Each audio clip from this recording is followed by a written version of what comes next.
Well, seeing as how I'm the boss, nobody's really going to lose their job over being late because I'm the guy running the ship here. So, yeah. Anyway, technical difficulties. This isn't, we're not Hollywood over here. But anyway, a man short tonight. Glenn will not be joining us. He is on duty at home with the family. Things going on there. Everything is okay. Just family stuff tonight for him. So, we've got Rowan, we've got Ryan, and we will have Stan with us in just a second. So let's get into it.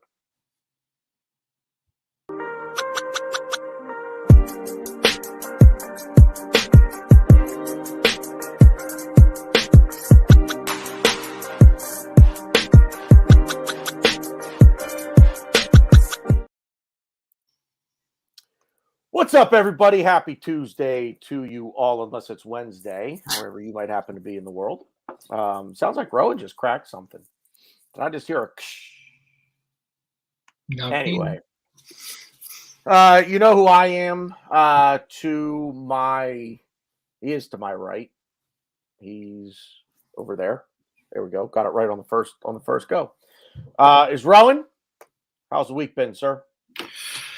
What's up, everyone? The week's been good so far. Did a small cheeky trip to New Hampshire. Super duper cold there in the snow, frozen lake. Walking on there. Happy that there wasn't much football from an Arsenal perspective to catch up on. So family time. Now looking forward to this week. Nice, good stuff. Below us is Ryan. What's going on? Nothing much. All Ryan has for us tonight is three topics. That's all he wants to talk about. He doesn't care about anything else. So he's going to be quiet for a little bit. Tanner doesn't know how to count, so shocker there. Really? Is it a shocker that I don't know how to count? Yeah, that's fair, I guess. Is anybody really shocked by that? No, I'm not. You're right. I shouldn't say. I'm sorry. I'm not shocked. You got a beer of the week for us, or are you waiting on that? Yeah, fuck it. Get over there now. I mean, we got kind of fucked. I don't want to say we got fucked, but Liverpool tried moving their shit around because of their COVID cases, and now the buckets came back to us, and we have COVID cases, AFCON, and injuries. I don't believe we postponed it because of just COVID. I think there's other things. So we pulled off the old razzle dazzle, sloop jam. Razzle dazzle, and we razzle dazzled in our stellar performance on Thursday, going down to 10 men. Same things happen with certain players getting sent off, but it's starting to become a trend that we're pulling together and we're pulling the old razzle dazzle. So who makes that? Sloop Jam. I actually got this. Shout out to Greg. I got this at Greg's bachelor party, and I had two of them. I'm holding on to this one. And I'm finally drinking the last one. It's a very good sour raspberry. Hold it up. I want to see the label real quick. Raspberry. Sloop Jam. That's the brewery. Sloop Brewing. Well, Sloop Brewing. Okay, so it is just Sloop then. Okay. Because they're from New York. We've had some of their beer on tap. Their Hopewell Junction, New York, and Hampton, New Hampshire. Yeah, so they have a beer. It's called the Juice Bomb. That's real good. It's a hazy IPA. It's not bad. I'm not really a hazy IPA guy, but it's a solid beer. But you said Sloop Jam, and I was kind of thinking, I wonder if that's Sloop. So anyway, how is it? I've had it before. It's delicious. It's a raspberry sour. It's very good. Yeah. Tart fruit ale with raspberries, tart cherries, and lactose. Yeah, I'm not a sours guy. Yeah, it doesn't blow my skirt up. But anyway, something you and I could talk about later. Stan jumping in with the gaming headphones. I see. Freshly rebooted laptop. Everything all good? Yeah, got a new little setup here, headphones and a new microphone, so I can hear you all very clearly. Yeah, we can hear you. You are coming through mighty crystal clear, my friend. It sounds good, man. It's like the the perfect combination of clarity and like, I don't want to say quiet, but you sound quiet, but you sound very clear.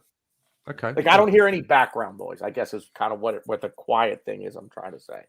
Good to I don't hear. hear there's no backgrounds coming through. So anyway, yeah, it's I don't know, man. It's been a funny week. Yeah. Last Thursday we go down to 10 men thanks to the one and only Granit Xhaka. We haven't spoken since then, have we? Nope. It feels like we haven't spoken for longer than a week, right? It's weird. It's because there was no game on Sunday or over the weekend. I think that's what's doing it. I think we were all geared up for the North London Derby, and then it gets postponed. And I feel it does feel like we haven't talked in longer than just a week. But it has been a week. Last Thursday at Anfield, 10 men for what, 70 minutes, give or take. Granit Xhaka. So interesting. We'll start here. Interesting tidbit about Granit Xhaka, and if anybody has a subscription to The Athletic, I highly recommend you read the article. It's very good. Well done as always from James McNicholas. He pointed out that Granit Xhaka in his career at Arsenal has gotten 5 straight red cards. Oh no. Not like without a yellow, without it being 2 yellows. Granit Xhaka has never seen 2 yellows in the same match for Arsenal. He is the only reds that he's ever gotten as an Arsenal player have been straight red. And it's happened 5 times. Go ahead, Ryan. I have a better stat for you. Throw it out there. Xhaka's, which I don't believe this because I know we always slate him for not doing this, but whatever. In Xhaka's Arsenal career, he has written 19 Instagram apologies. The apology thing, I saw that. Yeah, 19 Instagram apologies in his entire Arsenal career. That's 19 is it's a big number. He probably has like a template ready, right? Because he does it so often. Yeah, I think it's insane when I read that today. 19 ish. Sorry, I just had a text message here come through. I just had to check that out real quick. But yeah, anyway, so in my opinion, probably I got to think of how I want to say it. Well, you know what? I'll go around the horn. Give me a chance to try to find the right word for what it is that I'm thinking. But it just, I mean, the Granit Xhaka thing aside, I mean, it's a bad shit. Does anybody here think it wasn't a red card? I mean, Ryan, Granit Xhaka's very existence you think should be a red card. But does anyone disagree that it I mean, I think it's a red card. He's put in a bad position, but it's, it is what it is. Does anybody disagree with it? No. I actually have some positive things to say about Xhaka, funny enough. From what? Not the foul itself. I mean, it definitely was a red, but it goes kind of back to what Rohan said, and I said, I think the week before last or 2 weeks ago, Xhaka is turning into one of our most important players, and it's scary because he's not that good, and like he does things well for us, and he's important in certain games, and he can be very important. But it's insane how much an important piece he is to our 11, and we, seeing this more and more, and and listen, I've always been not the biggest Xhaka guy, obviously, but it's just becoming more and more apparent, and hopefully it's starting to spread to other people, is we need to upgrade him we need to upgrade on him ASAP. Because he's, Glenn always toots the horn. Xhaka's a squad player. He needs to come off the bench. And I at first was like, yeah, like I agree. He doesn't belong. He shouldn't be starting for us. But he's not the kind of player that would accept the squad role. And you just based on the way he plays and just based on his persona on the field and off the field, it's just not he's not a squad player. He's either going to captain your side and start for you, or he's just not, or not be on your team at all. So I think it's very important. And we definitely need a striker, and I'm still going to bang that drum. Obviously, we need both, but I'm starting to more be like, fuck, we might need to send a midfielder more just on the fact that like we severely need an upgrade on Granit Xhaka, because the fact that he's so important is very, very scary.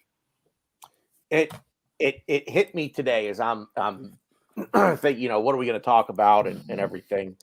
And this hit me. We could spend as much time on it as you guys want. We talked about it, and you guys were like, I don't really want to talk about it. Now here we are.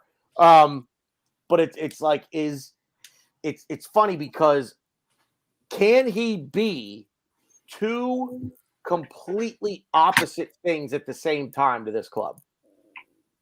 Probably the most important piece, and at the very same time, the biggest detriment to our success. Because Thursday aside, if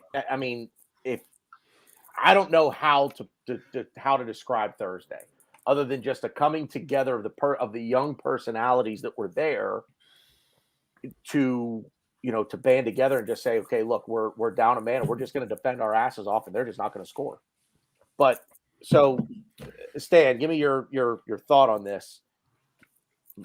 One of, if not the most important piece to this club, because we really did start to play better when he came back from injury. We were playing well when he was still rehabbing, but we had those, we had the United match, the Everton match, but then he comes back into the side, and all of a sudden we almost look like a different team. Like he came back into the side, it's like the light bulb went on. But then he has his moments like he had Thursday. So talk to me. If you get washed up on a desert island, right, and you're there for like a few months all on your own, and then one day out of the blue, this bird walks out of the jungle, I guarantee you will not care what she looks like. That's what Xhaka is in our team. He's the only midfielder that we've got. So as I hear, yeah, he's important. He's only important because he has the most experience, if that's the word. But Ryan hit the nail right on the head. Upgrade as soon as possible. We need to speak. That is something that we shouldn't be reliant on, is Granit Xhaka. We should not be this reliant on a player that puts us into the positions that he does. So whether you think it's a red card or not, or whether you think it's that referees have an agenda against him, both are equal good reasons why he cannot be in our team, because we can't afford to carry a person that's got agenda against him that's going to cost us points. What's your alternative? We bring in a whole lot of new referees just for us. Ain't going to happen. So that means that he has to go. So the sooner that happens, the better, because as you quite rightly mentioned there, with the bookings that he's been getting, he doesn't do things by half chance. He's the guy that sits at the poker table, and every single hand, he goes all in. He doesn't build up slowly with the pot. He goes all in every hand. That's why he's never had any second yellows. So that tells you all you need to know about how that's good. I like that. Are. Yeah, you know what? I don't feel like getting just a yellow today. Fuck it. I'm going all in right now. I'm getting my red, and I'm going to go get 3 weeks off. Vieira has a lot of reds, right? But I mean, his ones were a lot of double yellows, right? Yeah. And as Martin Keown said, a lot of players would target him. And Martin Keown said that a lot of the reds that I got were for protecting Patrick, and I'd get the red against that on. But with Xhaka, it's just, Daniel says it there. He's very naive to keep putting himself in that position. And I would say that the managers that have come through Arsenal while he's been there, it must have been mentioned. It must have been mentioned by a teammate. It's got to have been broached at some point. But obviously, he's at a stage now where that information is not being taken on board, because it's the same thing over and over again. And what's crazy too is, I keep reading, and journalists have said this, like, he's the hardest. Everyone says he's the hardest working player in training, and they're saying he's like breaking records in training. I don't know what records you're breaking in training, but like he's outperforming everybody in training, and he's doing everything he can. He's the first one there. He's a brown nose, like I've said. He's the first one there, last one to leave, and he's very hardworking. So like, fantastic. But if you're getting sent off and putting us in these situations, like I don't care how hard work I don't really care how hard working you are.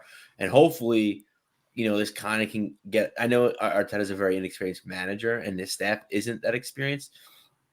I mean, we just need to really get an upgrade and fill that spot because, in the we're trying to grow here, and he is doing his best to, supposedly, stamp the flower out before it blossoms because he's hindering us, and he's kind of slowing the project down, by us not being able to win trophies and even potentially get top four. Yeah, We go need ahead. an upgrade because the position that he plays, covering for defenders, playing the ball diagonally, playing the ball forward, linking up, all of this that he does is super important, and a lot of players in our team can't do that, right? And he puts himself in positions. One thing I must say is that he doesn't hide, right? Like he doesn't try to hide. I just watched the rerun of the Man City game. There were times when Kieran Tierney got done and Xhaka was behind him. Even though he had given a penalty in that game, he wasn't hiding. It's just so mentality wise, I think, and he's one guy who's, we all accept that he wears his heart on his sleeve, right? Like he's there for the team and he's trying to do everything. Mentality wise, he's sort of a Ronaldo in the team, but ability wise, he's just not, right? He's just a bit slower. His mind is probably a couple of yards faster than what his legs are. That costs him. And like you said, Stan, he's a marked man, right? There have been players who have done similar things, in the World Cup final. Iniesta got a chest to his a foot to his chest, and the other player, who was it? Was it Schneider? Was it someone else? They didn't get a red card. And there have been so many instances. You see a Mane, you see other players, Harry Kane, who make challenges and who get away with it. But now I think referees have understood that when Xhaka gets a red card, the fans don't have an outrage against the referees or anyone. It's blame towards Xhaka, right? There's no inquisition of whether or not it was correct. And this red card was a red card, but I mean, I sort of sympathize because he was looking at the ball. I don't think there was any intent or violent play. And I think an argument could be made that the other centre back would have just cut across, and maybe he wouldn't have been the last man. I watched the penalty against Bernardo Silva as well. There was a case to be made that yes, he did pull the shirt, or there was a coming together, but he took one step after that coming together and then just fell so unnaturally. That's what I just watched before this. So, but again, it's easy to give red cards and to give penalties against Xhaka because he's a marked man, and like Stan said, we can't afford that. And that may not be completely up to him, and it's sad. I wouldn't want to be in that position. At least one thing that I can say is that he's not a Gareth Bale or someone like that, right? Who doesn't care, who will go out and who will be happy to collect his wages and play golf and things like that. On the one side we have problems with Aubameyang, etc. But on the other side, this is a guy who's been at the verge of being out of the team so many times, but he's fought back, right? The point is that he's just not good enough and he needs to be changed, but that's not because of lack of attitude. It's just lack of ability. I've said it before. Go ahead. I was just going to say, when you're at the stage where it was a few matches ago where I'm watching the match and there was a booking and there was a bit of confusion, and one commentator said to the other, if in doubt, book Xhaka. Yeah. I mean, if that's where you're at and your reputation is at that kind of at those levels, it's curtains, isn't it? It's curtains. He came to this club with that reputation across Europe already, both from a club standpoint and an international standpoint. He'd gotten a red card, excuse me, for Switzerland as captain of Switzerland some years ago before he got to Arsenal. So he came here with the reputation of earning himself red cards. I didn't know that. So, a stat that you said, like he's got 5 red cards, but there are players like Luis Suarez and Diego Costa who've never got a red card in their life. They've got bans, 10-match bans, but they've not got a red card on the field. That's actually crazy when you put it like that. You'd think someone like Diego Costa would have quite a few, right? Because of the way that he plays his game. So it shows you that there is a line, right? There is a fine line, and it's obvious that Xhaka doesn't know how to work that line because, as it's been pointed out, he's not getting a couple of bookings and having a go. He's doing something in a game that's warranting a straight red. And you're right, there are maybe some of those that you could look at and say, okay, that might have been a red, but how comes in the match afterwards a similar player does a similar thing and they get a yellow? So that's where he is at the moment. That's his standing in the game, and we need to move on from that. Yeah, and at the end of the day, I mean, there is in the world of sports, whether we like it or not, and this is true across all sports. Players earn reputations, right?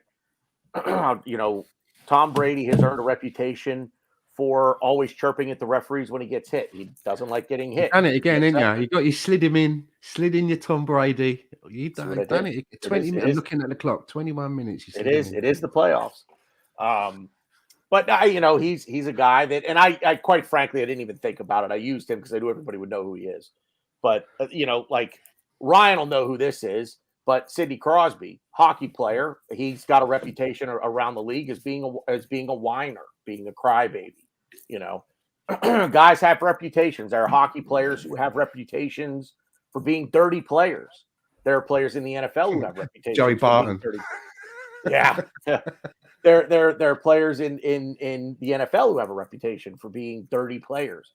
Once you kind of create that reputation for yourself, no matter what it is, it sticks with you, and referees will treat you accordingly. This is not a thing.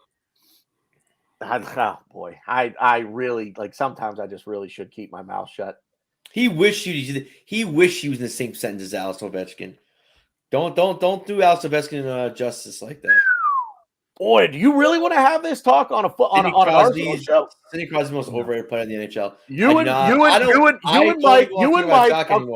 Mike both wish you would chew off your own hand to, especially you, because at least Mike has Ovechkin with the Capitals. You would chew off your own hand to have Sidney Crosby. There's never been a player in the New York Islanders organization history that could carry Sidney Crosby's jockstrap. We lost JT and we got so much better. So no, we don't have superstars on our team. So that's great. Like I dig it, but man, oh man, oh Lord, the next thing you're gonna fucking try to tell me Ovechkin's better than Lemieux.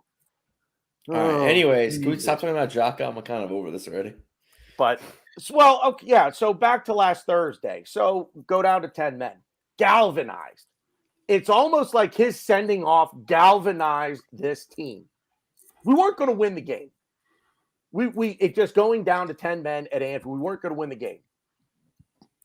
We legitimately did the next best thing we could have possibly done. We held them to no shots on goal, if I'm not mistaken, right? Yeah. They scored. No, they're trying to target and stop. Can I say as well? We used to do that under Wenger as well, didn't we? Do you remember when we used to get some red cards under Wenger? And again, it was probably Patrick Vieira. There were times when we'd go down to 10, and we would galvanize, and we would see the game out. Sometimes collecting all points, and that's a very, very good sign. So when people say that they're not in it for the manager, they're down in their tools. Do they believe in what's going on? That's really good evidence that you lose a man, and he doesn't just throw the game plan out of the window. They dig in deeper. It's almost like we've practiced only with 10 men the whole week, because the last two games, the last two big games that we played against City and and Liverpool have been some of the best games that we've played in the last years. I would say we've won none of them. We lost one, drew one. We've played one whole match without a player effectively. Gabriel got sent off in the 56th minute or something there, and Xhaka like 30 odd minutes here. So we played one whole game, and we've conceded one goal.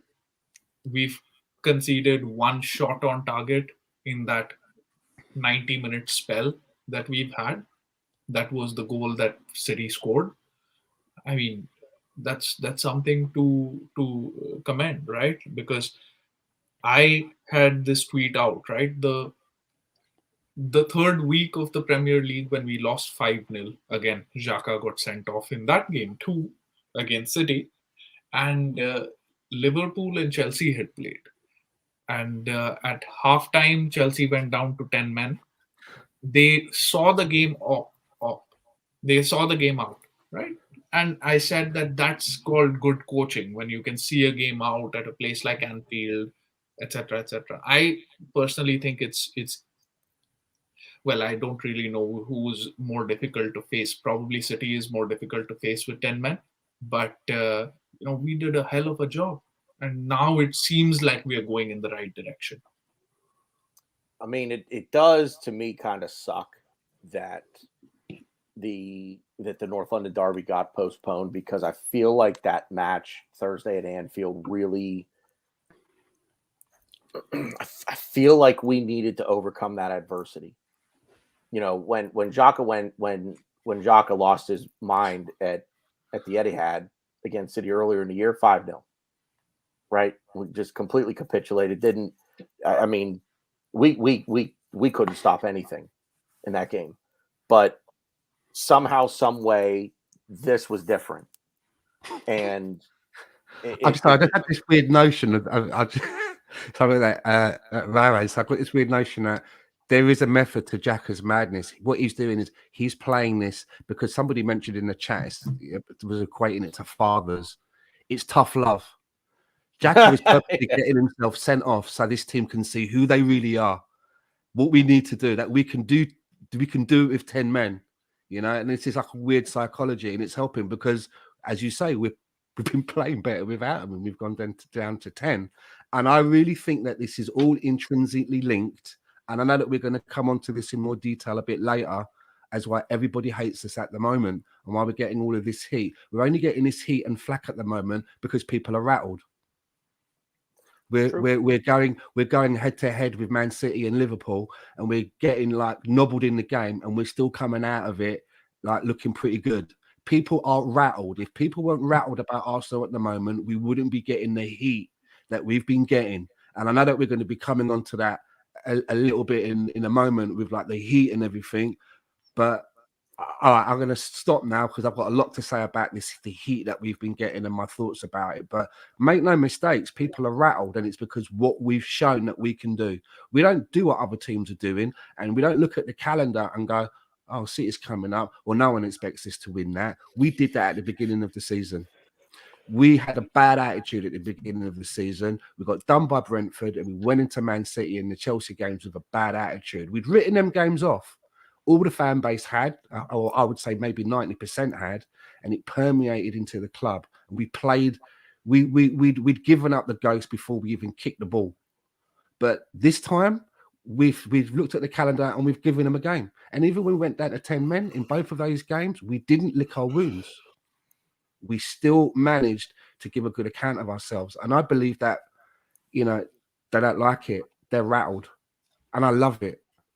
It's an interesting way to put it. It's we were going to talk about it anyway. So it's a pretty good segue into it. I mean, I think the rule is stupid. I think figure it out. With the bottom line is a team can call up. I don't even know what the age limit is. You have to be how old to play in a Premier League game? 16? 17? So 16 or so. Yeah. Is it 16? Whatever it is. So think about it. You have under 23s, under 21s, even under 18s that you There's could no put under into a 21 team. Okay, what U23, U18 then? Okay, Yeah. so I mean, the Papa John team is technically a U21, but it's just the U23. The current rule says that you must be able to. I looked. I was on Lolo and those guys on their Brooklyn show yesterday, and we were talking about this, and they brought it up and showed us on the screen. The rule says that you have to be able to field at least 14 players. So this thing about the games being postponed, did I want the game with Tottenham to be played? Yes. Do I like the shithousery, the way that we've done it, and the way people are going, oh, look at Arsenal putting people out on loan before and afterwards? I don't care. I fucking love that. But I still wish the game had been played. When you submit your team at the beginning of the season, you don't just put in a first 11, you put in about 25. And the rule says that you have to have at least 14. So we could have played that game, and I would have preferred us to have played that game. But you look at the shithousery that Liverpool play, that Liverpool pulls, and how many fucking games are Burnley going to get in hand? But like, you get to the end of the season and they'll have like 20 games in hand still to play. You know, Man City can't win the title. Burnley are on. Probably win the title. They go on a run of games for 20 games and win it. But you know, and just to say, you know, the way that everyone's like talking about Arsenal at the moment, I love it. I don't want any friends in the league. If it means that we are rivals now with every other club, I don't give a fuck. And if I was Mikel Arteta, I'd be putting all this stuff up in the dressing room. You know, siege mentality. It's us against all of them. We have no friends out there. Fuck them. I don't care if it's Watford, West Bromwich Albion, whoever. If that's how it's got to be, and I like that. I support Arsenal. I don't support the other teams. So let them be rattled and want to write fucking petitions. Yeah. A petition? I mean, Yeah. stroll on. I mean, what the fuck? A petition. That's where we've got them. Talk about living rent-free. I love it. I don't give a fuck that nobody likes us, and they can write as much bad press as they can about us. Just use it as ammunition, put it up in the dressing room, and just say, this is what they're saying about us now. Can you see that? Let's go out and fucking scalp the next team. Go ahead, Yeah, Robert. shout out to Micah Richards, right, who called it as it is. That He sure did. That it's, He sure did. That it's only because it's Arsenal now that I mean it gets them views, right? Because Arsenal has always been, you know, Arsenal fans have always been so vocal on social media that they know that they put anything out there and they're gonna get a reaction, right? That's why Arsenal is, you know, they have this love-hate relationship, or rather hate-hate relationship with Arsenal, because they know that they're going to say something negative about Arsenal and have something like that. All of this negative press coming up because, you know, because Sky, you know, I get Sky here, and, you know, they didn't even advertise the City Chelsea game. The whole weekend was centered around the North London derby, and you could see how much it hurt them that this game wasn't being played. But, you know, to be honest, what did we do wrong? As a fan, I wanted the game to go on because I want Arsenal to play like every single day. If it was up to me, I'd want to watch them like every day, playing every day, especially after, you know, not winning, right? But we didn't make up false excuses. There were no false positives. We didn't try to wiggle our way out of it with some sort of, you know, lies. We played the rules. We submitted a request, and it got postponed. That's what happened. Like, if anybody has to be blamed, it's the Premier League for having such rules, right? It's not us. What did we do wrong in that? There was no foul play in all of this. So I don't understand. And anybody who's rattled is just playing to the media, to the mainstream media, who want you to be talking about Arsenal. And like Stan said, it's fine. That means that we're doing something right. If they want to get pissed off, as Rohan says, get pissed off at the EFL. We made the request, they granted it. We didn't like walk up there, kick the doors in and go, right, listen up, you fuckers, this is what we're doing. We ain't playing. We asked them, we made the request. They looked at the request, looked at our situation, and they said, yeah. We didn't even work a loophole. It's not like we found some like backdoor small print. We just did what the rules say that we're allowed to do, and they granted it. If you've got a problem, then speak to the EFL about it. Do I think that the rules should be clearer? Yeah, there's probably a good argument to say that the rules should be re-looked at and made a little bit more clearer. But I don't see that we've done anything wrong. And I love it that we've got in that everybody's in we've like a little fly in their ears now. I love it that they're pissed off about it.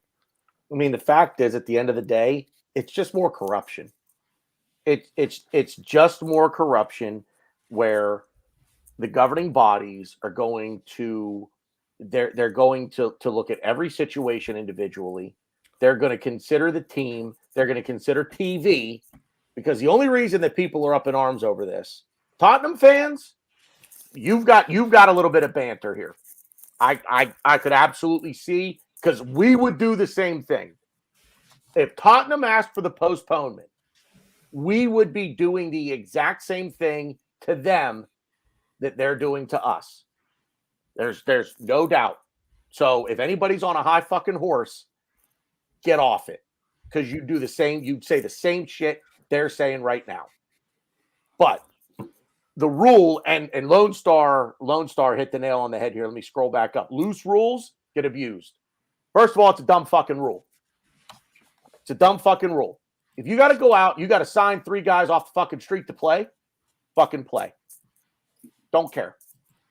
I mean, the NFL, if you can't field a 53-man roster, you're going to play your game.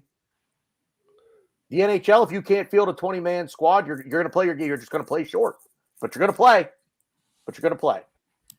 And the reasoning behind all of this, think about it. It's fucking stupid. It's fucking stupid. AFCON in the middle of a season. An international competition in the middle of a season. Also, as well, if you look at like a barometer, if you look at the very first game of the season, we made a similar request when I think that we probably had a little bit more of a problem in our squad with COVID, and that got denied. We've made the similar request now, and that's been granted. So what was the difference between the 2 requests? Is it as simple as it was the first game of the season on a Friday night, and therefore they didn't want to cancel the game, not thinking about player welfare and other implications? Do you see what I mean? How the decisions are made? Because I think I'm right that we were in worse shape COVID-wise at the Brentford that we are now. You know, when we have a COVID case, but we're kind of short because of AFCON. Right. And injury. We're short because of AFCON and injury. COVID, what? A few guys had it. A few guys got it, and whatever. But we can field 14 players, couldn't we? If we had to delve into the academy and what have you, and so could everybody else. I mean, Chelsea. How could Chelsea ever ask for a game postponement? I don't know if they ever have, but how could they when they've got 21 players out? They didn't get it. They've got 21 players on loan. That's 2 football teams. Yeah. But think about it. How many players could we hand a senior team debut to from the U23s to be able to play the game? Like, it sucks. But if everybody was doing it, I mean, there is a part of that for me. I mean, I think they mentioned it on Arse blog. I'd find that quite entertaining. All of a sudden, you got to go down and you've got to like have maybe, stick one in the team and have 2 on the bench because you're a bit short. These things happen.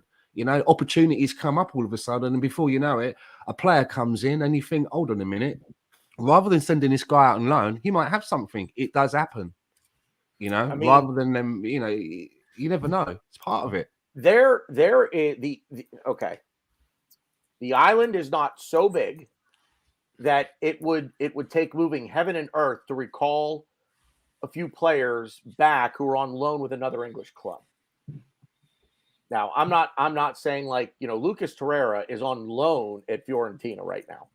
Not necessarily talking about recalling him from a loan in Italy, but we did recall Miguel Aziz from Portsmouth. We could have recalled him 2 weeks ago to play the game, right? That was an option. Recall him. But was he recalled to tick a box? Hi, EFL. We're short of players. We're really short. And we're even recalling this young kid as well. Was he recalled before they made the response or after to say, hey, look, guys, we're trying to do what we can? In actual fact, it's probably worked out for Arsenal because there's less heat on them now to go into the transfer market and buy a midfielder because Thomas Partey comes back and Yeah, he's now we get he's lucky. actually not even missed a game. Yeah. We're kind of back where we were a little bit. And it's kind of worked in Arsenal's favour, to be fair. It did. We got bailed out, didn't we? The league fucking bailed us out. That was funny, right? When somebody said that that party went for almost 3 weeks to an international tournament to another continent and came back and will miss less matches than Granit Xhaka has missed. Yeah. It's a dumb rule in my opinion. But we played the rules, so end off, right? Yeah. We played the rules. Yeah. We didn't lie. There was no deception. We didn't do what Liverpool did. No, we didn't say we had false positives. We didn't do what what Liverpool did. So why should anybody be? We don't have a man. We don't have right? We don't have an ex-executive like Rick Parry on the EFL board like some teams do. You know, we don't have any of that going on. We just filled in the paperwork and that was it. Right. BX Gunner does make a good point, and we'll move on from this. But AFCON and COVID were known variables. So how have we allowed ourselves to be short? It's a good point. And it's something we talked about it last week. We're not going to rehash this. But we did talk about it last week. And this I don't know where the fault lies. But the only thing I'll say is it takes two to tango. We can't just go and say, okay, well, we need players, and we go to clubs across Europe and say, okay, we need a player from you, and we need a player from you, and we need a player from you. And they just say, yep, okay, who do you want? Here you go. And off you go, happy days, as Stan would say. Right? It doesn't work that way. It's a business. You want something, you give Vlahovic's proving that, isn't he? Bloody hell. My God. Yeah, that's another. I don't know if we could get onto that a little later on, but anyone, I mean, look, Stan, I tweeted it out today. There's someone on Twitter that I follow that made a comment to a Spurs supporter, and I just chimed in with rent free. That's all I said. And I like the way you put it. People are they're flustered now. They're rattled, like you said, Stan, and this is what's pissing them off because now all of a sudden, and I'll say this though too, the pundits who are saying all of this now, I think this is coming from higher up. I think this is the TV exec saying, bring this to light, make a big deal about this because we had a big game scheduled and we didn't get to broadcast it, so we're losing money. At the end of the day, it's all about the almighty dollar, hombre. Yep. How is it? It's all about the money, right? Now they're going to have these Amazon fixtures during the international break. They're going to have fixtures that were supposed to be on Amazon in the UK because Amazon Prime showcases some of these matches, and they're going to have that playing during the international break. They're doing whatever they want. What are they playing in the international break? What are the games they're going to be playing on Amazon? Club games? Yeah. I didn't know that. So players are going to leave on international duty where there's a built-in break in the league season. There's a built-in break for it, and the league's now saying, nope, you're going to play these games now. We're going to play them over the international so that we break. can show them on Amazon. Wow. Yeah. Okay, no. It's all about money, fellas. You know that. What else we got here? Well, I mean, we hit on, some of the youth that had gone out on loan. At least I made a comment about it anyway. And this is kind of where Ryan is going to have his moment in the sun here. But he loves the kids, doesn't he? Yeah. And I love that he loves it because he's got, he pays attention more than I wish I paid more attention. But we recalled Miguel Aziz back from Portsmouth and he just wasn't. They were playing him, what is it, 10, Ryan? Did I see you say that on Twitter? They were playing him as a 10? Yeah, they were playing in a more attacking role. I don't know if it was a clear 10, but he was definitely playing a more attacking role. I would probably venture to say it was a 10. Tyrese John Jules gets recalled as well. He had only made 12 appearances. I can't even remember where he was. Blackpool? Yeah. So he only made like 12 appearances for them all season long. So bring these players back into the boy, oh boy, I wish, if we had a crystal ball at the beginning of the season and we could have seen the midfield problems that we were going to have, I wouldn't have let Disease go out on loan. Daniel Shaw coming through with your hashtag there, by the way. Ryan doesn't even. Do you even see it? Yeah, Trevor for the kids. Yeah, damn right, it's my hashtag. Well, I should say it's not my. It's Big Steve's hashtag, but yeah, I'm just hasn't really worked out torch. for those two on loan now, has it, Ryan? I was reading a little bit today, and it didn't sound like they've really. I don't know whether it's they've not made the most of their opportunities or not. It sounds like Mikel Aziz hasn't had much opportunity, but Tyrese has had opportunity and not really put them away. I don't know. All right. So we sent 10 academy players out on loan in the summer. Only 2 players are still with the team. Ballard and Matt Smith. Everyone else we've brought back, except I think, who is it? Harry Clark. I think we brought him back, but we sold him already. So there's a lot of factors. I think the Aziz thing, they did an interview with what's the coach's name? Dan Crowley. They did an interview with the manager at Portsmouth, and they're saying how much he's learned and how he did really well. Just he wasn't getting the minutes that we wanted him to get. So things happen. Loans don't work out, and we talk about the academy players that really prospered at Arsenal, and there's not really that many. People think like, oh, we're loaded. I mean, but before like the young talent that's coming through now, I mean, who's really came through the academy? Kieran Gibbs, he's probably the one that jumps out, and he was, he's not someone that's liked very well by fans in the first team. So, I mean, I'm not too worried about it. I don't think we brought any of the midfielders back because of our midfield problems. I think it's just because we're trying to get guys on steady loans. We're trying to really throw guys 10 out. of them back, you say? 10? No, out of the 10, only 2 are still out on loan. So we brought back 8. 8? Wow, that's quite a lot to bring back, isn't it, in the middle of the season? And we're still, Is Ballard still on loan with Millwall? No, so the 2 players that are still out on loan are Ballard and Matt Smith. Okay. So yeah, and we're gonna probably, those 8 players that came back, we're gonna send them out again. So I'm not too worried about it. These things happen. I think we're gonna start to hopefully see a more. Sounds a bit odd, though. More Chelsea approach. It sounds a bit odd, though, doesn't it? Bringing them all back. Do you know what I mean? Well, I think we're bringing them all back to send them back out because we didn't like the teams that they went for because they weren't playing enough or bad planning, isn't it? Like Ozzy Tutu, Ozzy Tutu's just constantly hurt, so they were like, "All right, well, we're gonna bring you back, rehab you, and then maybe send them out again in the summer, or who knows? Maybe he's gonna be able to go back out in the end of June. I doubt it, or January, excuse me. I doubt it. I mean, this is the things that these things just happen with loans. Loans never like fully work out to where like we're saying a guy out and he rips. I mean, to me, like if you look at loans and you look at loans that are just that like always. I mean, the only person that comes to mind. Gnabry's loan, right? Didn't really go that hot at WBA. I mean, yeah. I mean, I would take even Arsenal out of it. I would say that to me, the only loan that I could say like, holy shit, this guy's going to be a player, and he keeps getting loaned out is probably Conor Gallagher. Who plays for Palace, and he's being loaned out by Chelsea. So I mean, loans don't always work out, and I don't think anything of this. I don't think we're going to be worse for wear and like that. I'm these things take time, and we have a lot of youth in right now that aren't even loaned out. You look at our U23s. We just beat Bournemouth 4-0.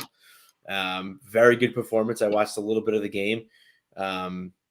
Who stood out? Anyone stood out? What's his name? John Francis. He's like this ginger midfielder. He's pretty good. I don't think he's got the physicality. Ginger? He's got to go with us. I'm joking. Someone who's kind of been flirting with the first team a little bit, Amari Hutchinson. He actually captained the side. He's only 18 years What position does he play? I've seen his name on the bench and that. He's an attacking midfielder. He's going to be definitely helpful for us. Someone who I got to pull his tweet up because I didn't. Here we go. Okay, so I'll say the tweet. In the last 10 years, only Reece Nelson, Sarge Gnabry, and Maitland Niles were younger than, can't pronounce this guy's name, but Cozier Dewberry. He's 16 years old, 234 days old when they scored their first goal for the Arsenal U23s. So this guy is a left midfielder, obviously young. He's going to be someone to look out for. Someone else to look out for, speaking of hyphenated names, one of Stan's favorite academy players, Norton Cuffy, who we just sent out on loan to Lincoln City. He's going to be a real player. He's a right back. He can play right center back. I can talk about the kids all day, so you probably have to stop me. But yeah, no, I'm excited. But bringing all these guys back, I don't care about it. It's not a big deal. I think we're going to be sending most of them out on loan. The person I care about and the mongoose kind of beating to the punch here is Beereth. I think we need to send him out on loan. Name on the bench as well. We need to send him out on loan. He's a striker, and he's very good. Some people are already saying he's better than Balogun. I wouldn't go that far yet. I thought Tyrese though was supposed to be someone that was. I could remember maybe. Yeah, he's 2 seasons ago, maybe a little bit more that he was talked about a lot. Yeah, he's been like battling injuries, but he wasn't getting his time at Blackpool. So he's going to be interesting to see what we do with him. But yeah, there's just so much that's going on in the academy, and it's great. And I think having the BFG kind of being a big force in there is going to be good for us. And I guess just to end it, repeating myself the 50th time, I'm not worried about all these people coming back, and everyone's talking about how it's, oh no, all these loans are going bad. I mean, not many loans go exactly the way you want it to go. So I'm just excited for the academy. One more question. One more question to ask you about youth before I hand back to Tanner. I was reading earlier in the week that we are looking to buy that right back from Nottingham Forest, who's on loan at Middlesbrough, Spence. And they said that we were looking to put in a solid bid, and then he would remain at Middlesbrough on loan. I just wondered if you heard anything about that. I heard about it. I think it's bullshit. I think he roasted us, and it's just lazy journalism. But just chat, click chat. Yeah, that's what I think. Tyrese John Jules isn't going to get any playing time with the first team, but or did we bring Aziz back because the loan wasn't working out? Or did we bring Aziz back because it was like, okay, you're like right on the cusp. We want you to go play. And now we could use a body in the midfield because we recalled him before the party thing today with Ghana at AFCON. So did we bring Aziz back with an eye to we may look to play him Thursday? Could he get – I'm not asking about Thursday specifically, but in your opinion, could Miguel Aziz see some first-team action? If we don't sign a midfielder and Xhaka wants to keep being a dick, maybe. I don't think so. I think in an average world, I think we're going to send him back out on loan. I don't Aziz or Patino, he's higher in the pecking order. Patino. So Patino, you're saying Patino's got more chance of getting a first. Personally, I think Aziz is. I think you never know because careers can go so many different ways. But if you ask me who's going to have the better career, I think it's going to be Aziz. But right now, who's more useful to our team? Just based on ability and what he's doing right now, I would probably say Patino. I think Patino has more natural ability, whereas Aziz is still kind of learning the game, learning reflexes, learning how to read the game. That's something, again, I don't know where I read the article, but Dan Crowley talks about Miguel Aziz, and it was after we recalled him and just why it didn't work out, what he thinks of him as a player. And it's a really good read. And I'm excited for Aziz in the future. Not yet. I don't think it's time. But again, if we get put in a situation where we're starting Charlie Patino and Sambi Lakanga, yeah, Aziz could probably stick around, but I don't think that's the plan. I think we plan on signing a midfielder, and I think we plan on Xhaka not getting another red card. Because like you just said, Partey is coming back, and he's not going to miss any Premier League games, so that's going to be a big boost for us as well. They're not exactly the same type of midfield player either. I mean, Aziz was more of a defensive midfielder. It's at least weird, for us, yeah. It's weird. So like when Aziz was in the academy, he was more defensive midfielder, but when he went to Portsmouth, Dan Crowley talked about how his reading of the game and attack, he's a better attacker than he is a defender. He's very good creatively. So that's how they used him. So, which I was surprised about because I always thought Aziz was a bigger guy who could defend and play well and intercept balls, make ball recoveries, all that good stuff, win tackles. But yeah, they used him more as an offensive creative weapon. So I don't really know what that's about because, like I said, watching the academy, he was bodying guys off the ball and like Lone Star London pointed out, Aziz is 19 years old, so like I'm excited for him, but I think he's got a lot of learning to do. So we'll see where he goes. So Brandon Sabero says Aziz is more of an 8. Yeah, in the academy he was. The academy, what he played an 8. But when you play with bigger guys, more physical guys, your 8 is going to just probably turn into a 10 because of just his natural ability. But I think him reading the game at a more physical, faster level is something that he's got to do, and I don't think he's going to really do it for us here. So hopefully we could send him to a team and really get his learning with a good coach down. He really get some good minutes. Yeah. Real quick, I gotta put this out there because Lone Star boy, you just really know how to push my buttons, man. We should be discussing transfer targets, not loan nonsense and player development. Yeah, because we're just gonna buy everybody, right? It's just unlimited funds. We're just gonna go buy everybody. The loan side of the business of the football club and the player development. Nobody cares about that. I just find it funny how he doesn't want us talking about loan nonsense when loan is in his name. I was gonna say that. I was gonna say that. Well done. Because he is the only Lone Star. Oh, geez. But it's good though. I mean, I think it's a big deal because we know that this is the plan. Whether it's Arteta's plan, it's the club's plan of just the younger profile, having a young roster. Like you have to set yourself up. Yes, we're setting ourselves up for the next 5-10 years. Cool. But like if we have these players in our academy now, and if we can continue that young streak, the sky's the limit for us. So I think it's a very, very big deal. It is a very big deal. This is a big part. I think we're still in first place in PL2 too, which is crazy and it's awesome. And now we're starting to see that we have center backs in our academy. In Zach Swanson, Zach I don't know, is Zach his first name? I don't know. AWE. Fuck.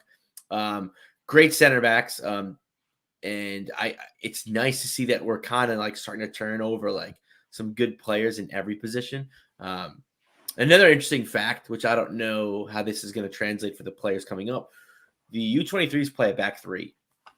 So and they play a triangle up front, two kind of attacking mids, and then they have one striker.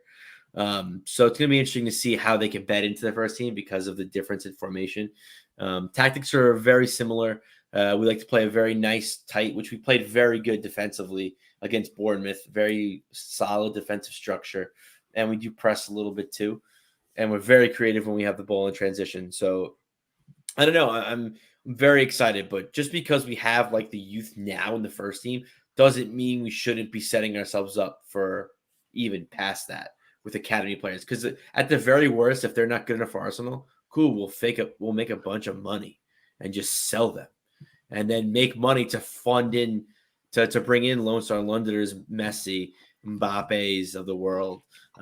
Kidding, I don't think it's going to happen, but still, like selling is going to give us money, which is good. like this just why not send him an FC? I don't know what to say to you anymore, man. This team could win. This team could do the quadruple, and you're still going to bitch because there's going to be a player that you don't like that's going to win and get his hands on the trophy, and you're still going to be mad. You are in a perpetual state of anger when it comes to this football club.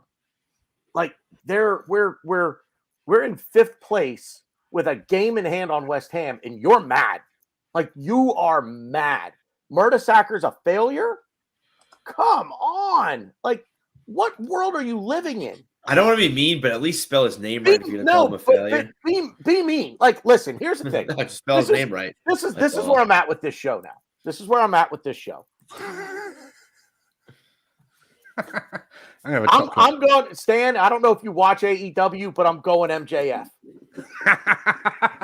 The thing is, when it comes to sports, okay, this is not aimed at the three of you.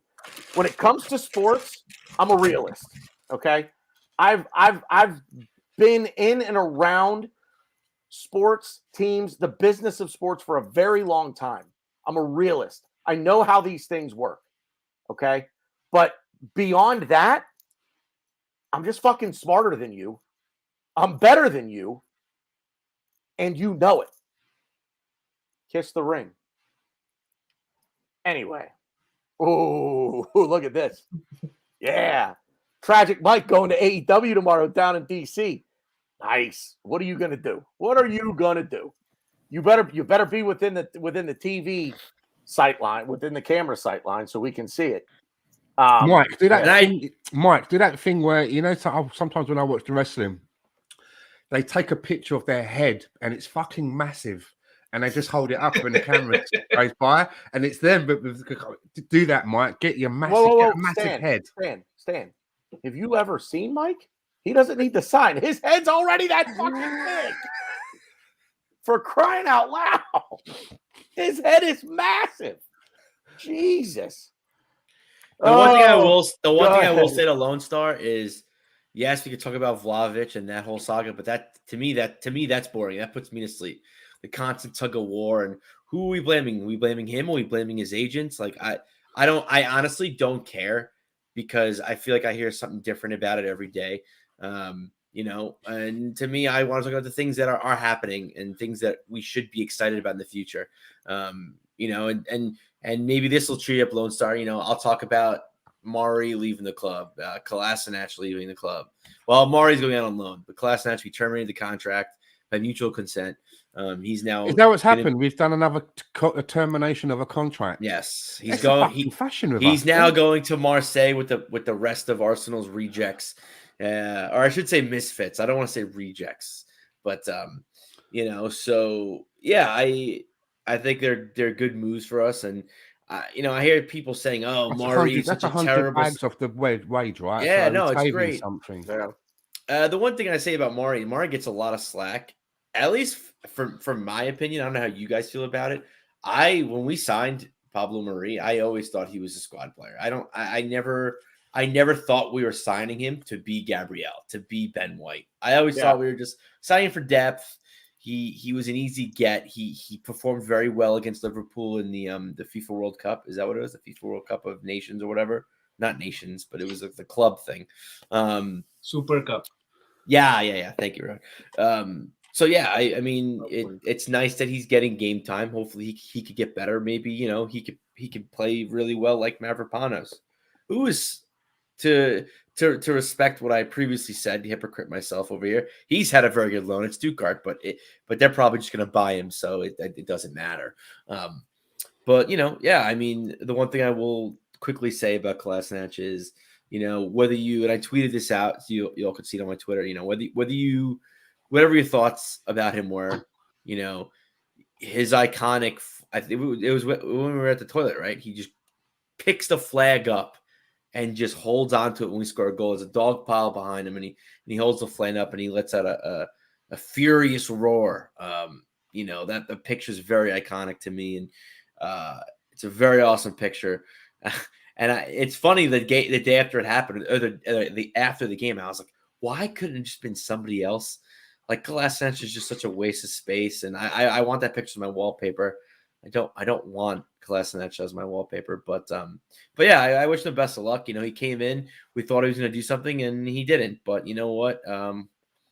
I wish him nothing but the best of luck. You know, it is what it is. But you know, we're moving our deadwood out, and hopefully we bring in some signings before the window ends. My biggest memory of Kolasinac was I think it was his first or second game that he played for us, and people were doing like these memes of instead of it was like him running up the wing, but they'd like taken him out and they put in like a World War I tank Yeah. on the pitch, you know, and he was like he was called the tank for about a month, you know. He's a Didn't really Bosnian work tank. out for didn't really work Initially, out. in one of the cups, he had scored a goal to get us tied against Chelsea or something, right? Was that like Yeah. that was the Yes, that was the FA that's Cup right. that we won or Yes. something? That was Yeah. a very important contribution that he had right when he had Yeah. come in, and he was like, I mean, I thought that he's going to be a great, you know, shrewd It was one of buy his with us early coming in for appearances as free. well, wasn't it? It was early in his with us, right? And that's I think Exactly, that's it where was in his the first few came games from. because he Yeah. used to have that impact. You know, when he was running, he was scored in the Community Shield as well. Yes, And he came with credentials as well, wasn't he? Like when he Team of came the to Year. us, he was like the Bundesliga's best left back or something. Yeah, But Bundesliga Team of the Year. it just didn't work out with Pablo Mari for me. I was a little bit suspect from day one of his journey to get to Arsenal. It was a little bit of a gamble for me. I understood why we did it. You know, it's always good to have a couple of left-footed centre backs in your squad, but it hasn't really worked out. I think it's more of a case that he thinks he should be getting maybe more minutes. And Mikel Arteta saying, "Well, I don't think you're going to get the minutes that you really want." But it's weird that one didn't work out because there was that kind of inkling that Mikel Arteta had an inside scoop on him. You know, knew him from his days at Manchester City, and felt that it was a good thing to bring him back. But yeah, you know, not all transfers work out. And for me, I'm actually pretty pleased that, you know, he's brought this guy in and, you know, he's identified that it's not going to work out and he's willing to move him on rather than just keeping him hanging around trying to prove a point. If that ain't working, move him on. Let's bring someone else in. And to all you people that are still obsessed with William Saliba, I think this also kind of opens the door back for Saliba to potentially come back in. You know, Kolasinac is a defensive player. You know, he normally plays fullback, but he can play center back. You know, Mari's a center back. And yeah, I think that's something that we're going to be looking at. You know, it's good to have three good center backs, even if we don't play a back three. So if William Saliba comes back and we decide to use him, great. I think these two moves definitely open the door for that. So, Well, Can I just say as well, I just saw some people arguing on Twitter earlier today about this, and one was going, well, we don't need Mari anyway. Saliba will come in and take his place. And then another guy said, yeah, but he's not a left-footed centre-back. And Mikel Arteta will always want to have two left-footed centre-backs in his squad. And the guy came back in underneath and said, well, maybe he'll just spend 90 minutes facing the goal. So he's left me. Yeah, I just thought that was just. I was just like watching this little conversation, and it just made me chuckle. Let's think about this too, right? I mean, the goal. Excuse me. The goal this year is to qualify once again for European football, right? We're going to need depth. We're going to need more than just what we have right now. Yeah. So William Saliba, yeah, he's going to come back. He's going to get a chance to, you know, to prove what he can do, to prove his value to the club. And also, I mean, you know, building the club for a European run starts now. It starts now. So I don't know what's left hanging out there now. The Vlahovic rumors are now there's now a rumor floating around that his agent actually had a handshake agreement with Juventus for when Vlahovic's contract expires in 2023, that he's going to Juventus. And this again, just I'm getting sick of the shady shit that goes on in this sport, man. Like this just doesn't happen in North America. Can I just say, I don't understand why a footballer, right, They're not fucking children. Why a young man would allow a third party to potentially scupper their futures by dictating where? I mean, I don't get it. If I was a footballer, I don't think I'd need an agent. If someone comes in and they're interested, you know what the going rate is of what footballers get. You're in the change room. You know what everybody gets. You'd have an equation of what you're getting paid and what percentage you want to go up. I mean, I don't fucking get it. No, Why it's they because fucking need these parasites like in the middle? It's just I don't. And I get it if they were just brokering the deal, but they're not. They literally seem to be moving the pieces on the board.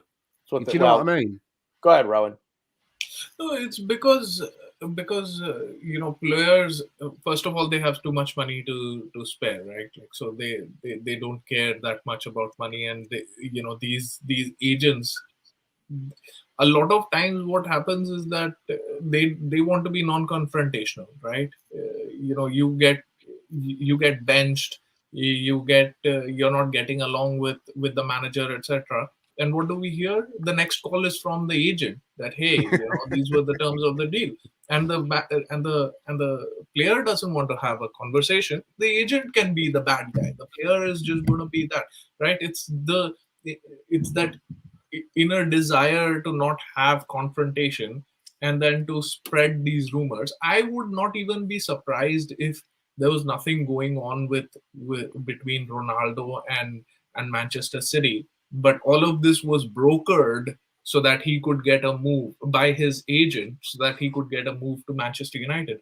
These sort of scheming things and things of calling up 5 different clubs and getting all of that together and creating a story and feeding that story, all of that is important part of the business now.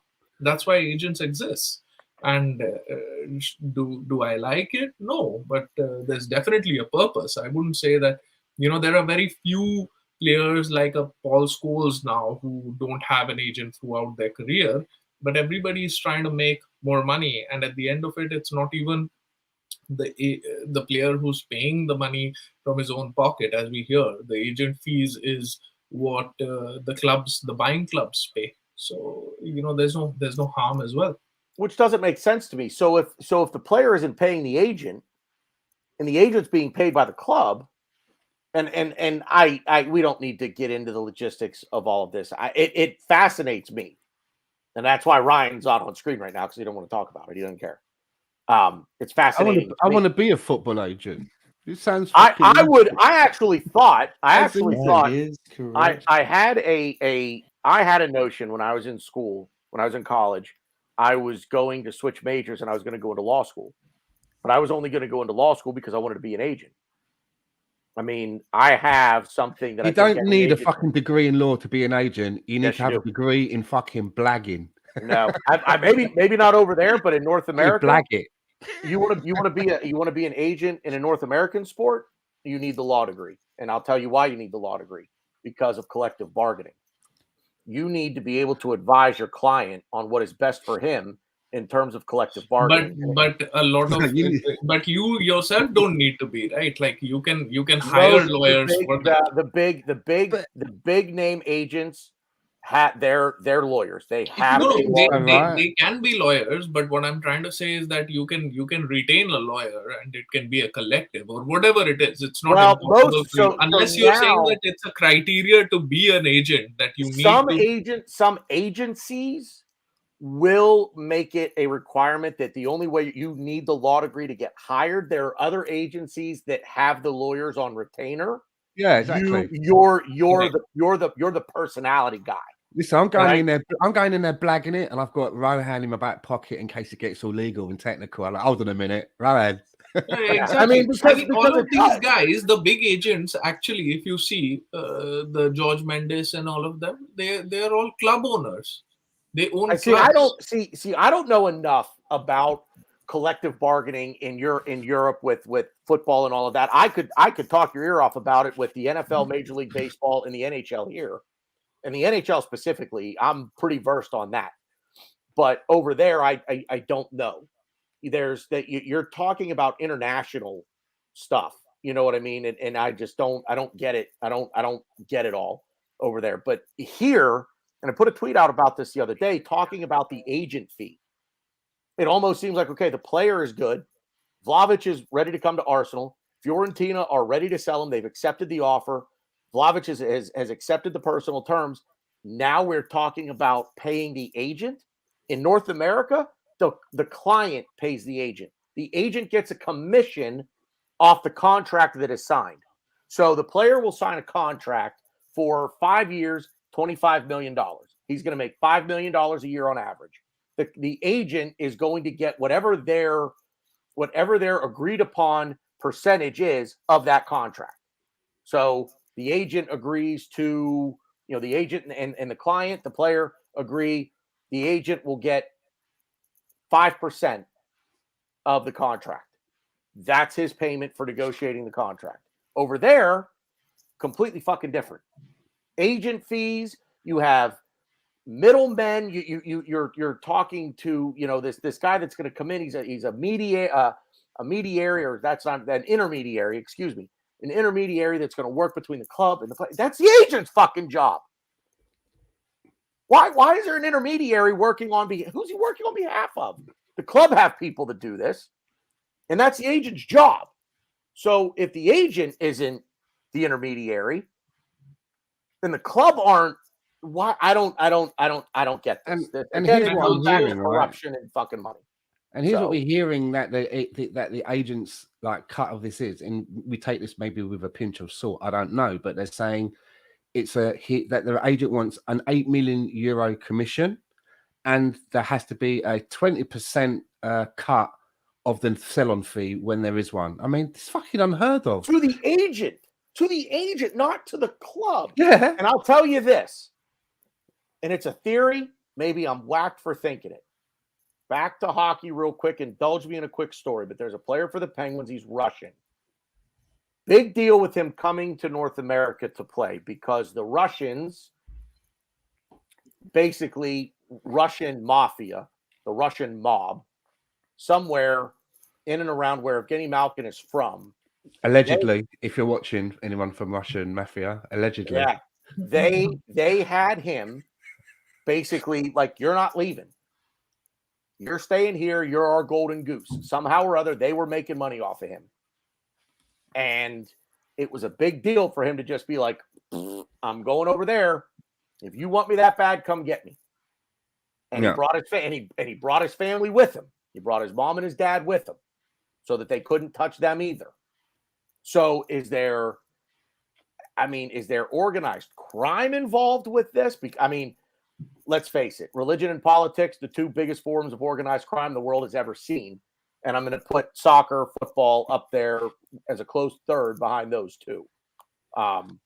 Here's the thing, though, with this Vlahovic thing. Okay, we've heard from the club that he's currently playing for. It sounds like they're open to a deal.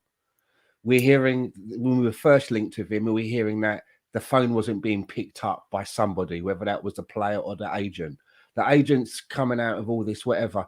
In all of this that's been going on, I've not seen the player give any kind of a hint. There's no crafty picture of him with an Arsenal scarf around his neck. There's no like, yes, they even ruled out the old bullshit of like, ever since I was a kid, I always used to fucking love Arsenal and watch their videos. And there's been nothing. I've always loved Arsene Wenger. He has not said nothing.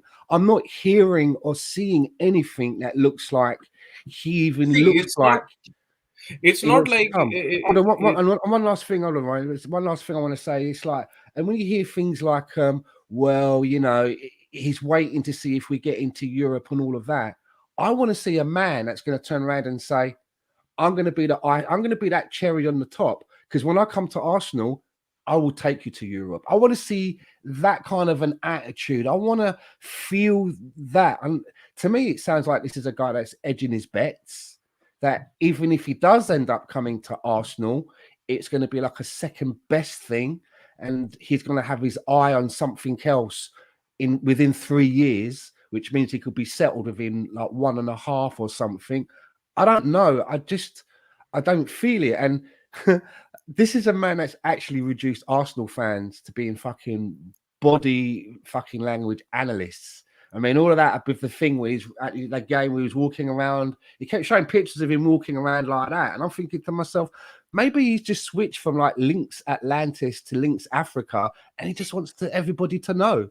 I mean, we don't know what this means, you know. Real quick, Rowan, I know you wanted to jump in real quick. Lone Star, we talk about where the conversation takes us. The conversation brought us here. You don't like it? Go. I don't care. Go. I don't care. You don't have to stay. Nobody's twisting your arm to fucking stay and watch. Get the fuck out of here with this shit. We should be talking about this. Tell you what, Lone Star, start your own fucking channel. How about that? Start your own channel with your own show. Go ahead. Right, So what I also understand is that a lot of times the smaller agents, they pick up kids from academies or from the street, and they're in South America, etc. They're also sponsoring them their livelihood on the hope, hedging their bets that one of them is going to get big, right? So that's also sort of a business, and it's required for people who don't have the means or who don't have the contacts to they connect these people who don't have those connections or who are hidden gems to these clubs. So there is a role for them. I don't say that there's not a role for them. And this particular situation, I think the player Vlahovic is being very smart, right? He's not coming out. Clearly, he wants to go to Juventus, right? That was his preferred destination. Juventus doesn't have the money to pay him. He's trying to, either get the most amount of money or, trying to not create a bad rep for himself, wherein the agent is getting the bad rep, right? The agent is getting all the bad rep right now, and we're like, oh, Vlahovic is actually a hostage here. He's actually being held captive, and it's that's not the case. So this is the bad cop, good cop that they play with these agents, and which is why they're important. And yeah. And good job, Lone Star, on taking that well. And really. That was. I mean, I'm like, yeah, all right, man, let's go. I listen. Have thick skin when you come around these props, parts. man. A man's got thicker skin than a crocodile. Yeah, no doubt, man. Love it. Love it. Lone Star, a rhino. I mean, he gives us so much shit all the time that this is nothing. But I mean it though. We've said it on the show, but we've all said it behind the scenes to each other. No matter the shit that he gives us, he's always here. There is this book, psychology book, which is called "I Hate You, Don't Leave Me," which is basically that is exact Lone Star. That is you. We love you, don't leave, or we hate you, don't leave us. That's exactly it. Exactly it. Anyway. I just want hang on. Can I just a big shout out to someone that we've not seen in the chat before? Shady, not a name that I've seen before, but I think he said that he was he's listening from Amsterdam, and I just want a big shout out to Shady because I lived there for like 18 years before I moved there. I used to live in Waterloo Line. He'll know where that is. So big shout out to Shady, man. Thanks for dropping in. Yeah, Shady, let's drop in the chat box where you are in Amsterdam. Stan probably knows where you are, so that's You'll get this as well. I got woken up, Shady. I got woken up right 12 o'clock at night 2 nights ago by the fucking Belastingdienst. That's the Dutch tax office, but that's another podcast on its own. Wow. Yeah. So just I don't know, Ryan. You got anything on this stuff? I know it's not really your thing. You hate talking about rumors. I just think you've got anything to say. Tweeted a fucking video of me again. Nice. Jesus, Mike. Come on. I know I'm pretty. No, I mean, it's just, it's bullshit. It's just a constant tug of war. I don't care. We have other targets out there. I do think Vlahovic is the top of our list, but, I don't know. I'm not concerned because I think, when it comes to the striker position for right now, from January to the end of the season, I think we're fine. Problem is, once we hit the end of the season, we're fucked. So, yeah, ideally, I don't want to get caught with my pants down in the summer, and I wanted to sign somebody now. But it's just, I don't know. Yeah, I'll be honest, I'm constantly refreshing Twitter and Reddit and all that stuff, but like in the same respect, I just don't care. Like, just let's get some deals over the line. Like, I really honestly thought by now we would have at least one deal over the line. So it's very interesting to see what we do. I mean, hopefully, even if we get a loan for a center midfielder, I mean, I think that's fine, or even a loan for a striker. I mean, I know there's talk that Diego Costa might come to us. That'll be a trip if rumors pick up with that. I'm sure we'll get into that, a different show. But yeah, I mean, I don't know. I'm at first it was kind of cute, the rumors of Vlahovic, but now I'm just so done with it. It's why I just want to talk about the kids. Yeah, that's what you said. Anyway, I guess last thing, we do have a game on Thursday in 2 days, so it'll be interesting to see who plays. No Granit Xhaka, for obvious reasons. I doubt very seriously that Thomas Partey plays. So are we going to see? Are we back to what we had for Nottingham Forest? Are we going with Charlie Patino and Sambi Lokonga in midfield? Odegaard should be back. Hopefully. We should play a back three, but that's not going to happen. Why do you say we should play a back three? I think we should play a back three, and then Sambi playing as the lone midfielder. I think that best helps us. Overrun. Where? As the lone midfielder against. We would get overrun with Sambi and Patino, Sambi and Odegaard. We're gonna overrun no matter what. I think you take the extra attackers in the wing backs, and then you could have Odegaard put. I don't know exactly how my formation would work. I just think, to me, a back three is something that we need to do. We did it against Liverpool when we were 10 men down. I think it worked out pretty well for us. That's because we were going to defend the whole game. We knew about it. But we still had opportunities to score in Saka. And I think if we had one opportunity to score, we had more than they did. And all we need is one opportunity correct. See, I want to gloat on the stats as well, but we were under the caution that game, and we could have easily lost with that Millamino shot at the end, right? So I don't think that we should, completely ignore what had happened there. Given the circumstances, we really did well, but I don't think that is why Granit Xhaka's position is the most important position, right? Like in football games, 90% of the time, if you lose the midfield battle, you're toast. Right, and against Liverpool, that hardworking midfield of Henderson and Milner or whoever is playing there, you've got to have runners. You've got to have energy. And if ESR is fit, if Odegaard is fit, I would really stock up the midfield. Try to play them in midfield, even against City when we had our. When we really took the game to them, it was because Partey was having the game of his life, right? You can't go light on midfield and expect to win that game.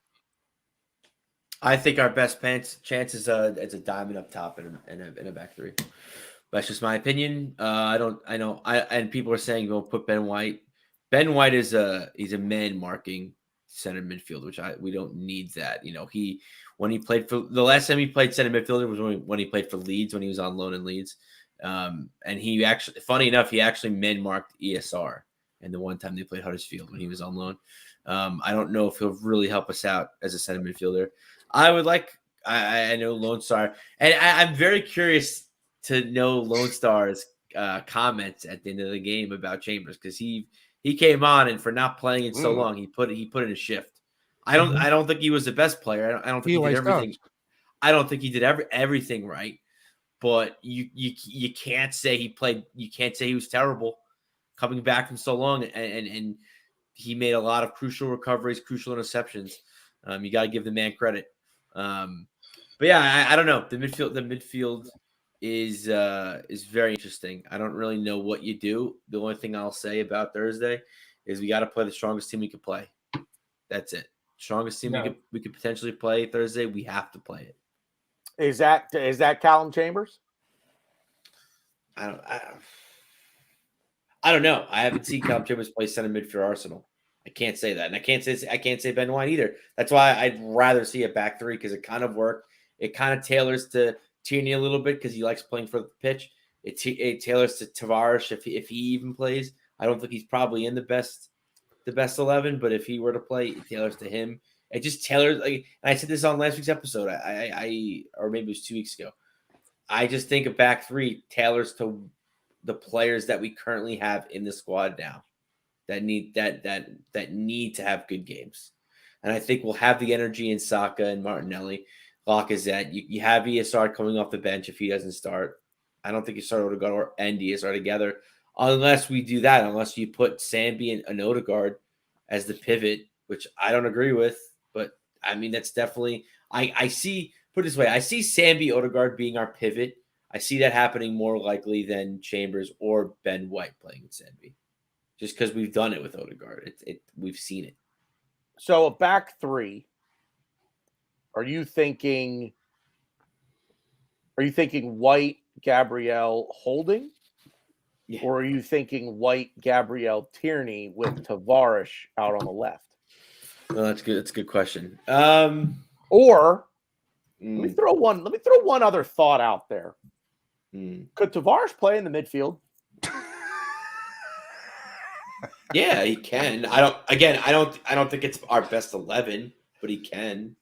Considering where we are right now and we don't have our best 11 available, is it an option? Is it an option that you would consider? And that's a question for everybody. You guys, the chat, it's a question. Yeah. Again, yes, I would consider it, but it's not. He's not in our best. He's not in the best 11 in that position. That's fair. I mean, I look at it and I think no Xhaka, no Partey.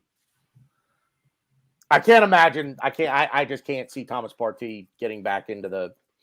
I just can't see him being ready to go Thursday. Listen, I popped off for like a minute and a half, and I was like, how long was I away for? I've come back into talking about back fives and Tavares in midfield. This is like, like when the 3 Spider-Man turned up in that Spider-Man film. You're like, what the fuck? It's like, what is, guys, man? What? Come on. We don't want to do that. I mean, look at how we held Liverpool. We don't want to mess up our shape. I think it's taken us a while now to start playing in a certain way. And I don't think that we should tinker with the shape. You know what I mean? And putting someone like Tavares into midfield when he's struggling in his natural position, it could probably destroy him. So if Xhaka's out for this game, and if we're going to be rushing back Thomas Partey, maybe the option is someone like a Callum Chambers, who, as Ryan says, I've never seen him play in that position, but he was lauded at Fulham for playing it for a season, so it can be done.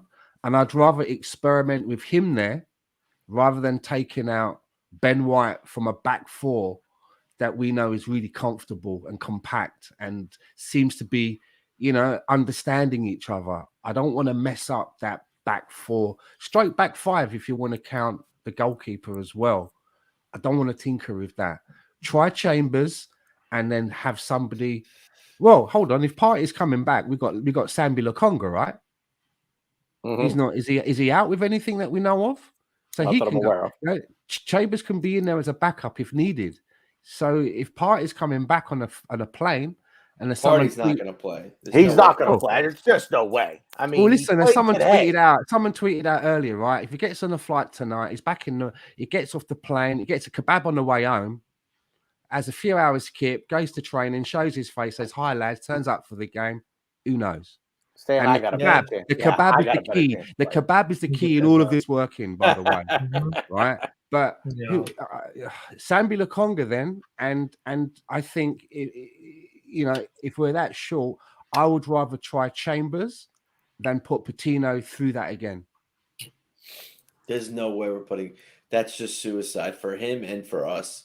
Because I think with Patino that there game again. that Patino, when he played that game, if you look at the bench Course. that we had, it was Lacazette was on the bench, and then everybody else was another youngster. I think maybe by one player. And I think Mikel Arteta looked at how Patino was struggling, looked at the bench, and thought to himself, I can't bring any of these others on. It ain't working out that way.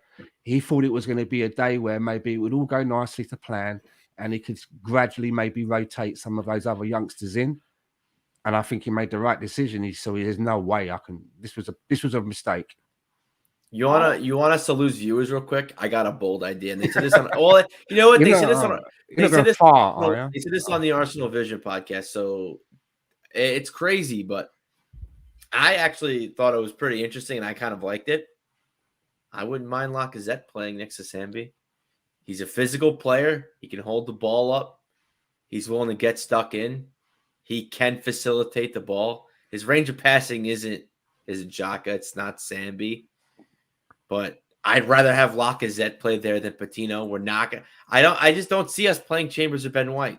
The fact that I sent you guys the article that we were preparing to play Kolasinac next to Sambi, and now we sold him. So obviously he can't do that. Or we terminated his contract. So that was scary. So I don't know. I don't see us playing Ben White. Okay, then here's the question then, right? If you had to put money down, okay, let's say Sambi Lokonga is going to be one of the shoe-ins if he's all fit and everything.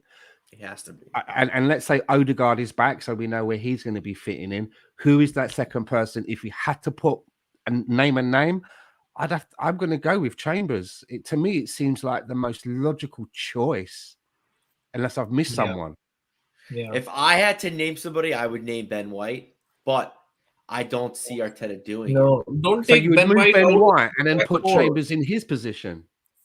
No, I would put Holding. Why would you make two changes to two positions? Holding. Sorry, my mistake. Yeah. Play Gabriel and Ben White there. See, But if you're the playing biggest- Chambers, you have to change two positions if you're putting Chambers there. Who's playing right back?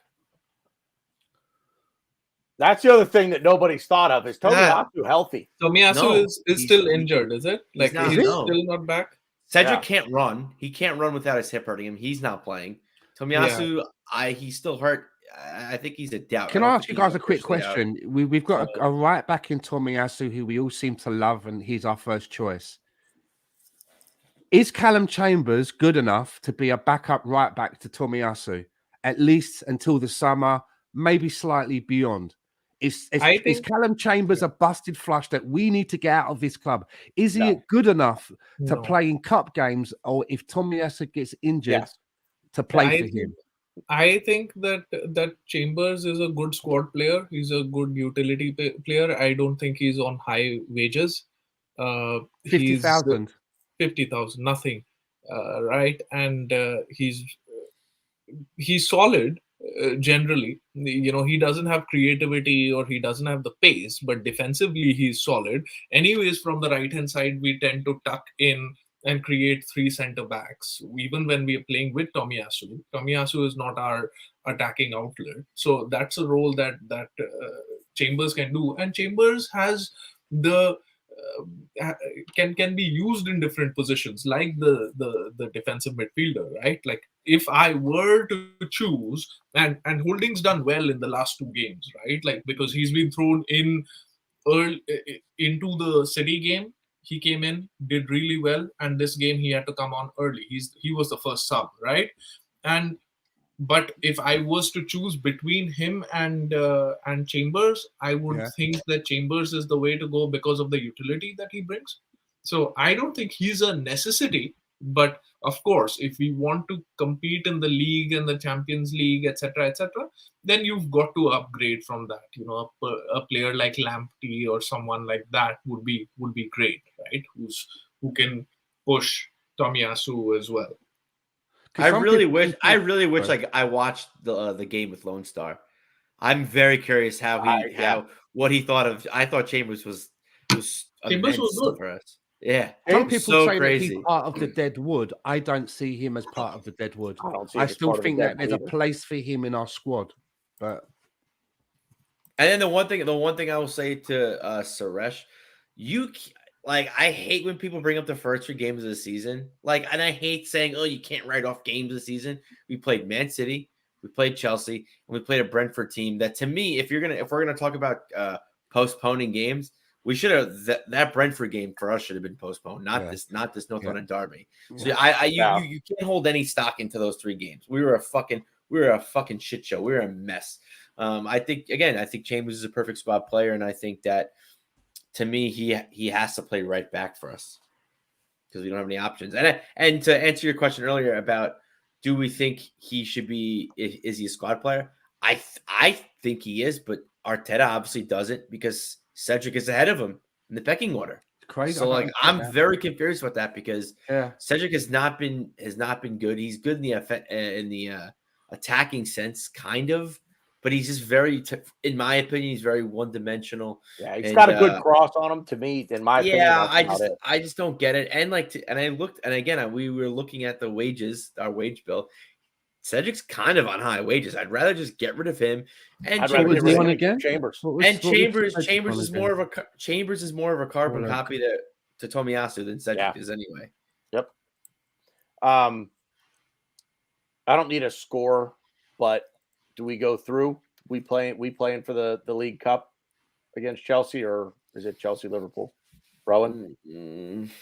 Cedric, 75 grand.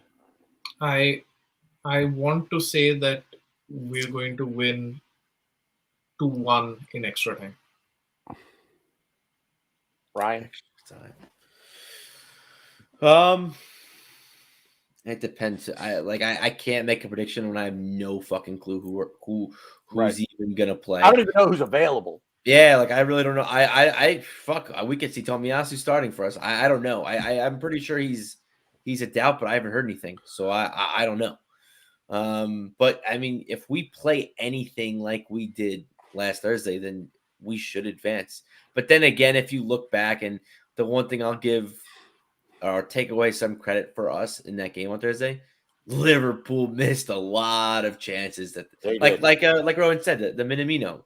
I mean, that was insane. Oxlade-Chamberlain had a few where I'm like, really, dude? You still an Arsenal supporter? Okay, I appreciate you. So they had a lot of chances that they just flubbed. And Ben White's reaction to Minamino's miss was quite amusing. Yes. But yeah, no, I do. I think if we bring the ruckus. Oh, and what did you guys make of that picture of Jurgen Klopp fucking cuddling up with fucking Saka? I didn't like that. He was proper hugging him up after the game. Didn't like that.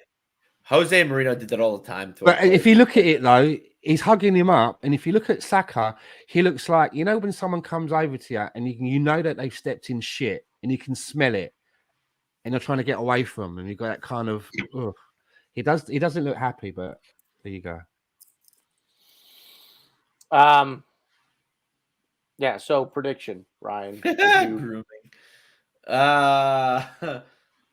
Just win or lose. I don't need a score, win or lose. Sure, win because Stan. You know what? I if the players feel how I feel about Liverpool at the moment, and growing up as a kid, Liverpool was one of them teams that I never really had a beef with, and they were a team that I quite liked their history and some of their players, that I quite liked, but over the last few years, they just fucking bore my piss now. Do you know what I mean? And I really hope that the Arsenal players feel the way that I kind of feel about them at the moment. They're fucking about. And when Klopp first came to Liverpool, he seemed like a nice cuddly guy that you would mind going for a beer with, and you'd thought, he would be a good guy to be at Arsenal. He seems to be the right kind of attitude. He's a fucking wanker. He really is. He's like that fucking neighbour that as soon as you turn the music up on a Saturday night, he's banging on your door at 7:00 saying, "Turn it down, man, you old bastard." So I really hope that the Arsenal team feel how I feel about the Liverpool players and go out there and give it to them. But I think maybe what Rohan was saying, I could see this one maybe going to extra time. And if we do this team, then I would say that we're going to win the final. If we get past this, I think then put your bets on. I would say put your bets on. It's our cup at the end of the day. It's always been our cup. If we get past this little hurdle, I got a feeling that the cup's going home with red and white ribbons on the fucking handles. One thing I will quickly say that none of us mentioned, we're at the Emirates. And if we play like we've been playing at the Emirates, I'm very confident. And I just hope the fans that were at the Anfield game, our fans, are at the home game because they were louder than the Anfield crowd. They had to turn up. You'll never walk alone. They had to turn it up because the away fans were singing louder than the fucking PA system. Amazing. It was amazing. So hopefully they show up. If our fans could show up at the Emirates, I think we'll win. All right, good enough. No, not going to happen. I think we're going to get battered. That's fine. 3-0. That's brought the fucking tone down, isn't it? I knew if anybody in the chat, if anyone in the chat didn't see this coming, you're idiots, and you should just never watch the show again. I knew that was coming. He was going to say something really stupid to try to get one of us to move. It's okay. It's stupid. If it happens, then why? Wait. Why is my Why is my? I just don't agree with it. That's fine. You don't have to. It's a stupid comment. It's fine. Why is it a stupid comment? I just think it's my opinion is that it was a stupid thing that you said. That's fine. Though. I just don't see us winning the game. Okay, fair. Given everything that happened last Thursday, I just don't think we're going to win the game. Okay. Why is that stupid? Why is it stupid for me to think that? Yeah. No, it's fine. That kind of pissed me off. I'm going to be honest with you. That kind of pissed me off. That's fine. It's kind of not fine. Okay. I didn't agree with your opinion, but it's fine for me. It's not fine for you. What do you mean? I just knew it was coming. Opinion is your opinion. I knew it was coming. Okay, I said it is. It's your opinion. That's fine. And my opinion is to think that your opinion is stupid. That's okay. That's okay. Lone Star says Arsenal need to be like Stan's Dutch taxman, relentless. They fucking are, mate. Telling you. Wow. Anyway, all right. That took a turn for the worse. So. Right. I know. I wasn't the one that said that we were going to lose 3-0. Fuck shit out of the chat. We are on the way up, man. We have to win this. We're at the Emirates. This whole turnaround where we are playing the second leg now and all of that. What? It's such a baby. All right. Stan, shout the chat. Let's get that. Stan, do your thing. Yeah, man. Big up to everyone that came in tonight. Saw a couple of new faces that are coming in probably via the same old Arsenal stream. Shady was in there. Renat was in there. BX Gunner 81 all the way in from Texas. Lone Star Londoner. I'm not going to forget you, of course. The African Gooner. Nice one. Didn't see you creeping in there. If that's the African Gooner that I think it is, I like that Twitter, man, with your football skills when you hit it into the goal. Shady from Amsterdam. I think Maxwell was also in there from Jamaica. Football with Brownie. Your Sentiment FC. Loves Arsenal, hate Kroenke. Arsene Wenger was in there. Thanks for popping in. Mike from the Gooners podcast. Listen, guys, thanks for popping in. Do us a favour on your way out, though, right? Don't be a freeloader. Just hit up the likes because it does help the channel. Thanks for popping in, and we will see you all next Tuesday. And I don't know how this is actually going to end, right? Because to end this, right, we need the bearded one. So he's probably behind the scenes. The one thing I will say is, I hope he's not. No one tell them this, but I'm on Mike's side. I'm actually going to bet us to lose 3-0.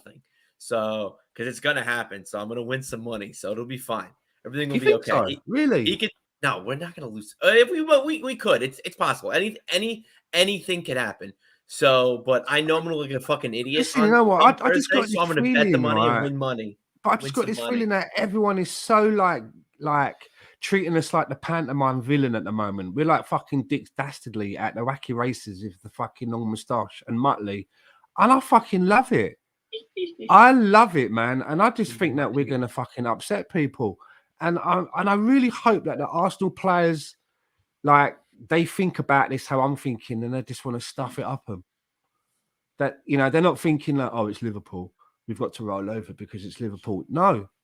And that's what the majority of these teams, right? When they play Man City and they play Liverpool, they go into those matches and they lost before they come out the fucking tunnel. They write that shit off. Our injury worries and whatever other squad worries notwithstanding, morale wise, there's no other time that you'd want to play Liverpool, right? Like this is the time to play them. We're playing at home. We have the confidence. We've got a great result against them at Anfield. I would have taken when we got the red card, I would have taken a 1-0 at that stage, right? Yeah. And come here. We should already be thinking that we are a goal up because of that, right? Or a goal down, maybe. Play with that attitude that you're a goal down because of that, or something. And like Klopp's kind of turning into Kevin Keegan. Do you remember, like when he was like, do you know what I mean? And I love it. I'd love it if we go up there and we beat them. I'd love it. He's kind of looking a little bit like that, and that's the time. That's the time to pounce. Hey, this is the time. Without Mane and Salah, come on, we can do it. Just we, as long as we're not silly, right? Like it's fine, whatever. 11 versus 11, anything can happen, but all that has to happen is that don't be stupid and concede on like corners, soft penalties, try too much playing out from the back and getting caught, which Ramsdale almost did in that game. Things like that shouldn't happen. And then we give us a chance already, right? Yeah, that's what's needed. But we're gonna watch this like what? What's happening here? I don't know. All right, everybody. That's sorry it. about that. I I've got a message for work tomorrow that I had to answer. So yeah, I suppose that's probably it then. Really, I don't know where Tanner went. 20-1 odds. Liverpool beat Arsenal 3-0. I might throw a $5 on there. See what happens. So at least if I look like an idiot, I'll have some money in my pocket. So it's like, yeah, fine. I look like an idiot. It's okay. But yeah, good show tonight, guys. We're out. See you all next week. Later. That's fun. Bye.